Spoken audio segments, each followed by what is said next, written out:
Brothers, a short Dvar Torah for Parashat Lechah. Sefer Bereshit is viewed by most people as a book of the fathers, focusing on our three fathers, Avraham, Yitzchak, and Yaakov. This can be seen in Bereshit Rabbah. According to Rabbi Brachia, Hashem says to Avraham, "Sit, you are a symbol to your children," and Rabban greatly expands on that in our parasha. Indeed, the three fathers play center stage, beyond the fact that everyone in the book is related to one another to the ancestors of mankind. However, others point that most of Bereshit's stories discussed just as much, if not more, the relationships between brothers. This can be seen in the stories of the birth of Cain and Hevel, where Torah devotes between 2 and 3 psukim to the relationship between them and their parents, when the real drama happens between the brothers themselves. In the story of Noach, when a family conflicts between Ham and his father Noach erupts, Noach skips a generation in his response, cursing Canaan and not Ham, but ties his response to brotherhood. A servant of servants he shall be to his brothers. Yitzchak and Yaakov are born into cosmic quarrel between brothers, and nothing needs to be said about the relationship between Yosef and his brothers.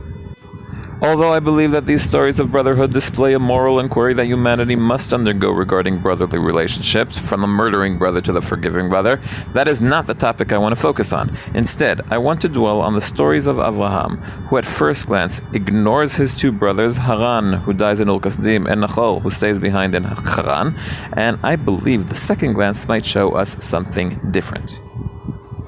Let's start with our first encounter with Avraham, which opens with a very family-oriented description when Terach begets Avram, Haran, and Nachor.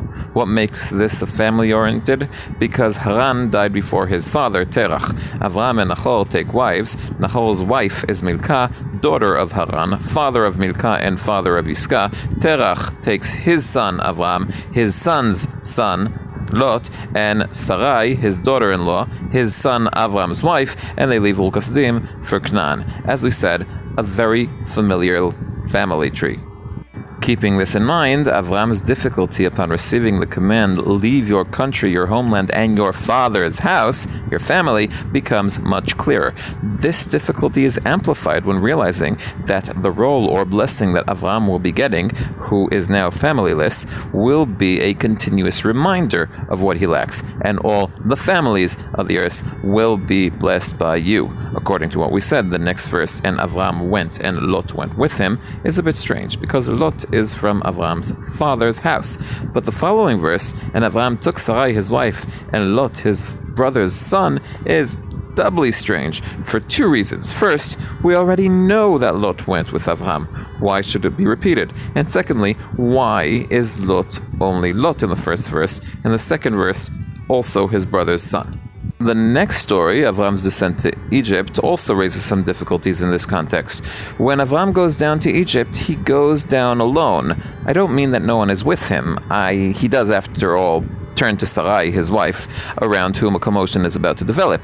But the description of his descent says only, "And Avram went down to Egypt," without reference to his wife, his servants, the property, the nefesh they made in Haran, or Lot. Did Lot join him in Egypt? Certainly. After all, the end of the story states, "And Avram ascended from Egypt, he and his wife, and all that he had, and Lot with him." But where was he during the descent? Later, in Perek Yud Gimel, Lot will be mentioned several times. Lot has sheep and cattle and tents. He has a lot of property. Lot has shepherds who get into a fight with Avram's shepherds. And all this time, Lot is just Lot. He's not the son of Avraham's brother. At some point, he's Lot who walks with Avram, but not his brother's son. Here, Avram reminds Lot that they should not quarrel because we are brothers, and then they must part ways. At first glance, it seems that Lot does not understand the important message, because Lot raises his eyes, and Lot chooses, and Lot sits, and Lot separates. The whole time he's not the brother again. At the very moment of parting, they separate a man from his brother, and Lot may have learned his lesson.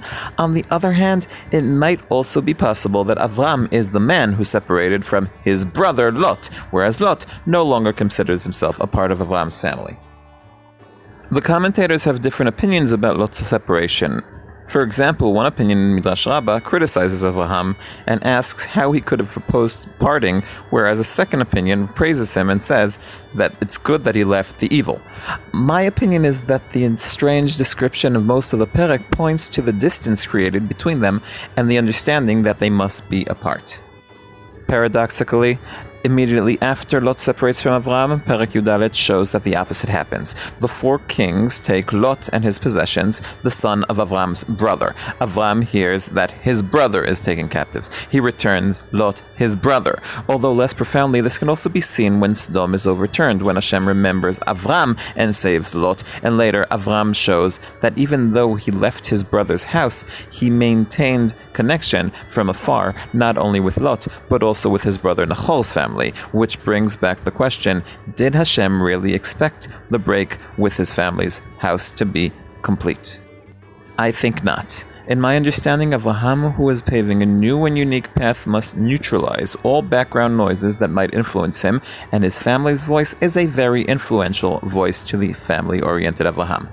But this separation must not sever Avram from the world, and certainly not from his family. It must prepare him for his great role. The story of Avraham might teach that after Avraham builds his Avrahamic personality, he realizes that his son's wife will be the brother's granddaughter, and that despite all difficulties, one does not abandon brothers.